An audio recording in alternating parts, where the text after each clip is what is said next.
السلام علیکم ورحمۃ اللہ وبرکاتہ۔ میں آپ تمام حضرات کو درس تصوف کی اس مجلس میں خوش آمدید کہتا ہوں۔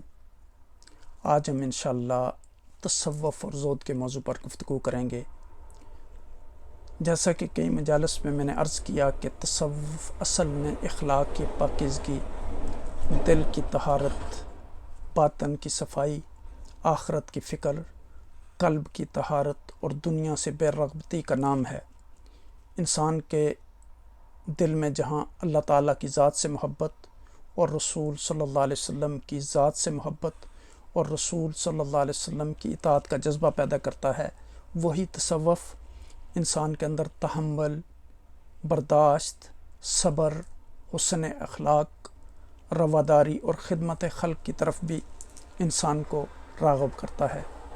جیسا کہ ہم نے پچھلی مجلس میں بھی ذکر کیا تھا کہ تصوف کے کئی نام ہیں، جیسے علم القلب ہے، علم الاخلاق ہے، احسان السلوک ہے، تزکیہ و طریقت ہے، اور قرآن و حدیث میں اس کے لیے زیادہ تر احسان اور تزکیہ کا لفظ استعمال ہوا ہے، لیکن ان تمام ناموں کا مطلب اور مفہوم ایک ہی ہے، اور وہ یہ ہے کہ اپنے نفس کو اخلاق امیدہ سے مزین کرنا اور اخلاق رذیلہ سے پاک و صاف کرنا، یعنی اچھے اخلاق کو اختیار کرنا اور برے اخلاق کو ترک کرنا۔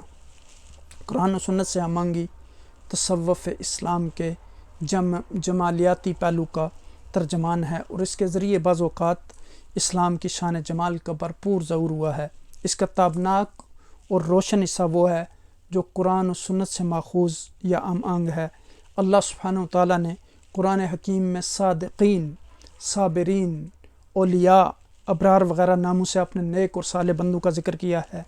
صدق، اخلاص، احسان، عبادت، خشوع و خضوع، فقر، توکل، صبر، شکر، چونکہ صوفیاء کی صفات ہیں اس لیے یہ کہنا درست ہے کہ صوفیاء معنوی طور پر ان میں شامل ہیں۔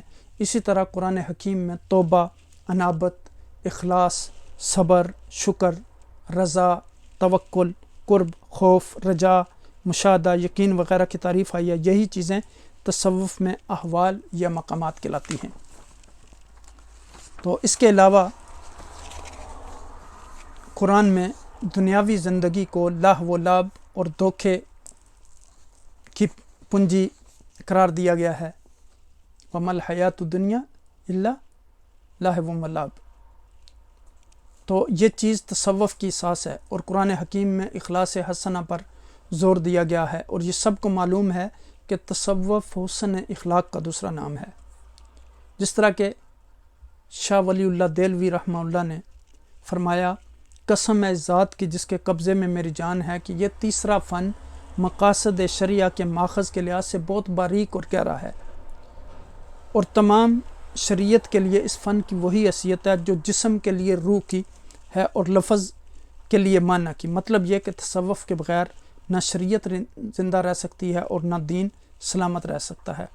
تو زہد کا معنی جو ہے وہ رک جانا ہے۔ حضرت سفیان بن عیینہ رحمہ اللہ فرماتے ہیں، لفظ زہد میں صرف 3 حروف ہیں۔ زا کا معنی ہے زینت دنیا کو ترک کر دینا، اور ہا سے ہوائے نفس یعنی اپنے دل کی خواہش کو چھوڑنا مراد ہے، اور دال سے تمام دنیا کو ترک کرنا مراد ہے۔ بس جو ان چیزوں سے منہ موڑے تو اس کو زائد کہیں گے۔ بس زہد یہ ہے کہ شریعت جس چیز کی اجازت دے اسے اختیار کرے اور باقی چھوڑ دے۔ تو جو کوئی بغیر فقہ کے تصوف اختیار کرتا ہے تو زندیق بن جاتا ہے، اور جو کوئی بغیر تصوف کے فقہ اختیار کرتا ہے فاسق بن جاتا ہے۔ البتہ جو فقہ و تصوف کو جمع کر لیتا ہے تو یہ حق کو پا لیتا ہے۔ تصوف کو فقہ باطن بھی کہا جاتا ہے۔ حضرت حسن بصری رحمہ اللہ فرمایا کرتے تھے، ہم نے تصوف کا علم کیل و قال کے ذریعے حاصل نہیں کیا، بلکہ دنیا اور اس کی لذتوں کو ترک کرنے سے حاصل کیا۔ یہ ترک دنیا اور ترک لذات ہی تو زہد ہے، جس کا دوسرا نام تصوف ہے۔ اسلام میں ترک دنیا کا تصور یہ نہیں کہ آدمی لنگوٹی باندھ لے اور سب کچھ چھوڑ چھڑا کر جنگل کی راہ لے، بلکہ زہد کا تصور اسلام یہ ہے کہ انسان دنیا میں رہ کر سارے معاشرتی تعلقات قائم رکھتے ہوئے نفس کی شہوات اور لذات کو ترک کر دے۔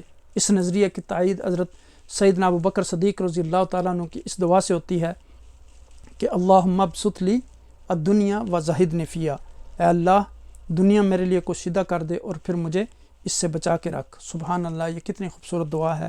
اللہ کریم ہمارے حق میں بھی اس دعا کو قبول فرما لے۔ جزاکم اللہ خیر۔ السلام علیکم ورحمۃ اللہ وبرکاتہ۔